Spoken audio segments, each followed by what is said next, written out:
Oh, he's so cute. So cute. Gansaniya. Don't do like that. Just talk properly. Gansaniya. This is Jabi Jisnaya. Welcome to vlog 169. 171. This is Jabi Jisnaya. This is Jabi Jisnaya. Welcome to vlog 167. Gansaniya. This is Jabi Jisnaya. Welcome to vlog 167. This is Jabi Jisnaya. Welcome to vlog 167.7. Welcome to vlog. Welcome to vlog. Welcome to vlog 1771. Mayong adlaw ka natong tanan, kini si Jane Yap. Welcome to vlog 171. Unang update nato ang akong pag-flex sa akong uniform. Of course, tinahi sa atong livelihood center sa Tagbilaran City. Sa atong mga business establishments, ako mong gi-encourage nga mo suporta sa atong mga women sa livelihood center. Patahi na mo nga to sa inyong uniform. Tanawa, check it out! And of course, birthday ni Jana. Happy 12th birthday, Ate Jana. We're so happy and proud. Ikaw gyud amo mapinanggaon ug butan kayo ang aking magwangang anak. We love you very much, Jana. And sa among super mom, sunod rin ni silag birthday. Di gyud ikalimod ang imong natabang namong duha ni Baba. We are truly grateful for your unconditional love, support, and guidance. We love you, Mami Jesnel. Happy birthday.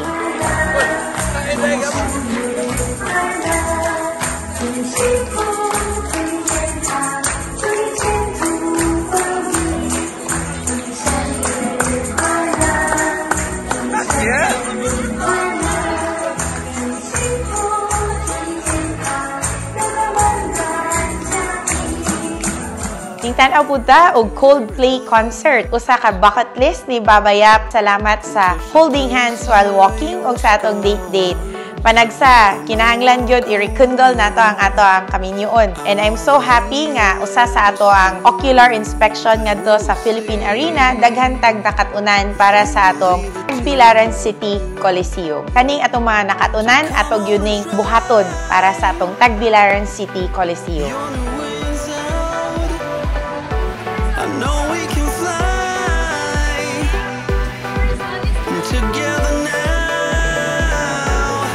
Uyam ni Star-Lord, gakaon, gawas.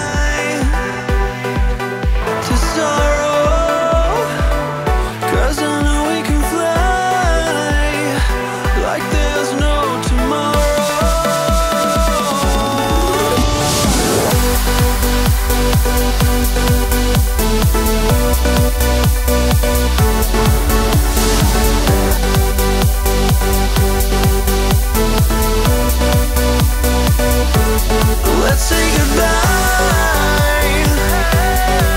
to sorrow. I know we can fly, yeah, like there's no tomorrow. Like there's no tomorrow.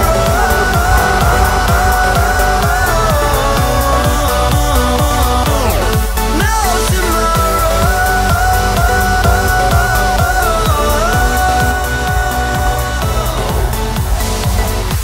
Congratulations sa ika-6th infrastructure project sa Barangay Ubuhan under the YAP administration.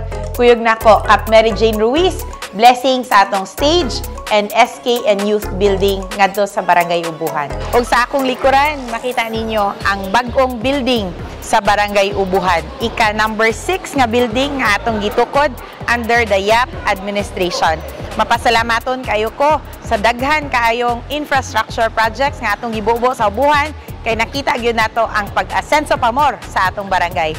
Kuyog nako way lain ang akong sangay, Kap Mary Jane Ruiz, ang atong kapitana sa Barangay Ubuhan para ma-share niya ang iyang thank you message o iya pong ma-share ang mga infrastructure projects nga natukod under the YAP administration. Pasalamaton gud kita sa mga gihatag nila nga mga infrastructure. Una, ang kaning covered court, agkatupong dito sa Uptown, dito po sa Kabisi, o dinapod sa Ubuhan Elementary School, o kani hinatag ikan ni Jane ang Mabaw Information Center dinha sa Kabisi. Itukod daghan-daghan kayong salamat og Chief Babayap og ni Sir Adam Hala.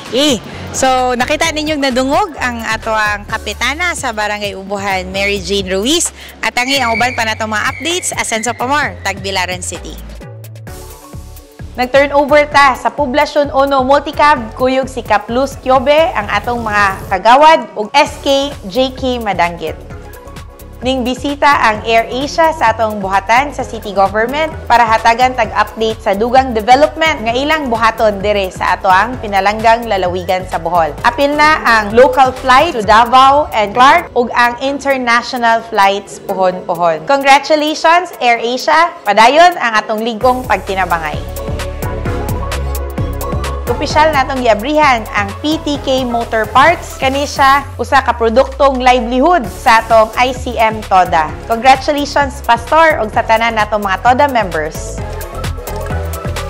Nag-turnover po ta og TV para sa atong Office of the Senior Citizens Affairs. Information board ni nila para sa daghan kayong mga benepisyo nga ilang madawat. Officially, Ate Jane Yap and Kuya Babayap. Mga ka-Eagles, salamat, mabuhi ang Eagles. Karon pa daw na gyud ang ato official nga mahimo na tang kuya ug ate sa FDEC na to dinhi sa Eagles. Excited na pud kay tang nindot kay mga singsing. Dili ni 299 ha. Isa sa mga speakers si Jane.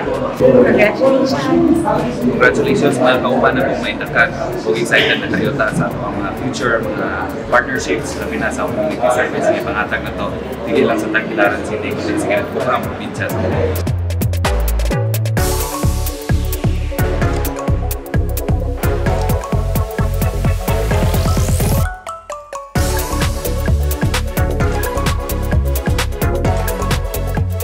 Non-stop gyud ang atong mga lakaw sa Tagbilaran City. Gikuyugan o giduyugan nato ang pag-celebrate sa sinulog sa Upper Salazar, Barangay Ubuhan. Bisitahon nato ang bag-ong business establishment nga gaabri sa Tagbilaran, ang Babengs Shawarma. Makit-an sa 4th floor sa BQ Mall. Congratulations, Babengs Shawarma. Lami gyud kaayo ilang shawarma rice. Akong paborito. Another fiesta na pod sa Santo Niño ang atong gikuyugan, ang Gasanay Santo Niño Purok 4. Happy Fiesta sa mga taga-Gasanay. Ato pong gisuportahan ang sports activity sa Barangay Mansasa, Aghuban, Happy Valley Hoops 3-on-3 Basketball League Season 2. Of course, ato pong gisuportahan ang atong mga tricycle drivers, labi na ang atong mga todas. Congratulations sa mga bagong opisyales sa DATDA TODA. Sa mga koi lovers diha, successful kayo ang atong first koi competition for January 2024. Dako kayo na kong garbo nga mahimong parte sa ato ang koi festival diri sa Tagbilaran. Unya laing mga dayo ang nibisita gyud sa atong syudad. Diri nihitabo sa atong Tagbilaran City Hall Atrium. Mga koi lovers, congratulations ug magsuporta mi kapunay ninyong tanan. Asenso Pamor, Tagbilaran, diri ko to batong vlog, amping kapunay.